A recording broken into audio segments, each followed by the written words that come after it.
काकभूषुंडी की कथा। काकभूषुंडी श्री रामचरितमानस।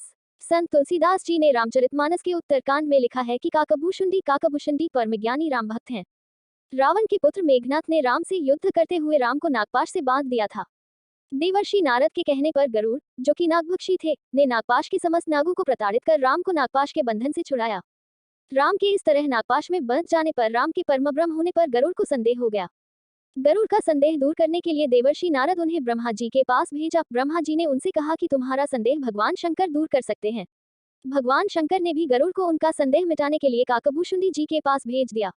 अंत में काकभूषुंडी जी ने राम के चरित्र की पवित्र कथा सुनाकर गरुड़ के संदेह को दूर किया। गरुड़ के संदेह समाप्त हो जाने के पश्चात काकभूषुंडी जी गरुड़ को स्वयं की कथा सुनाया, जो इस प्रकार है। पूर्व के एक कल्प में कलियुग का समय चल रहा था। उसी समय काकभूषुंडी जी का प्रथम जन्म अयोध्यापुरी में एक शूद्र के घर में हुआ। उस जन्म में वे भगवान शिव के भक्त थे, किंतु अभिमानपूर्वक अन्य देवताओं की निंदा करते थे। एक बार अयोध्या में अकाल पड़ जाने पर वे उज्जैन चले गए। वहां वे एक दयालु ब्राह्मण की सेवा करते हुए उन्हीं के साथ रहने लगे। वे ब्राह्मण भगवान शंकर के बहुत बड़े भक्त थे, किंतु भगवान विष्णु की निंदा कभी नहीं करते थे। उन्होंने उस शूद्र को शिव जी का मंत्र दिया। मंत्र पाकर उसका अभिमान और भी बढ़ गया। वह अन्य द्विजों से ईर्ष्या और भगवान विष्णु से द्रोह करने लगा। उसके इस व्यवहार से उनके गुरु, वे ब्राह्मण, अत्यंत दुखी होकर उसे श्री राम की भक्ति का उपदेश दिया करते थे। एक बार उस शूद्र ने भगवान शंकर के मंदिर में अपने गुरु, अर्थात जिस ब्राह्मण के साथ वह रहता था, का अपमान कर दिया। इस पर भगवान शंकर ने आकाशवाणी करके उसे शाप दे दिया कि रे पापी, तूने गुरु का निरादर किया है, इसलिए तू सर्प की अधम योनि में चला जा और सर्प योनि के बाद तुझे 1000 बार अनेक योनि में जन्म लेना पड़े। गुरु बड़े दयालु थे, इसलिए उन्होंने शिव जी की स्तुति करके अपने शिष्य के लिए क्षमा प्रार्थना की। गुरु के द्वारा क्षमा याचना करने पर भगवान शंकर ने आकाशवाणी करके कहा, हे ब्राह्मण, मेरा शाप व्यर्थ नहीं जाएगा।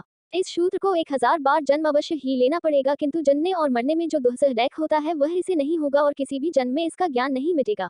इसे अपने प्रत्येक जन्म का स्मरण बना रहेगा। जगत में इसे कुछ भी दुर्लभ न होगा और इसकी सर्वत्र बात गति होगी। मेरी कृपा से इसे भगवान श्री राम के चरणों के प्रति भक्ति भी प्राप्त होगी। 3। इसके पश्चात उस शूद्र ने विंध्याचल में जाकर सर्प योनि प्राप्त किया।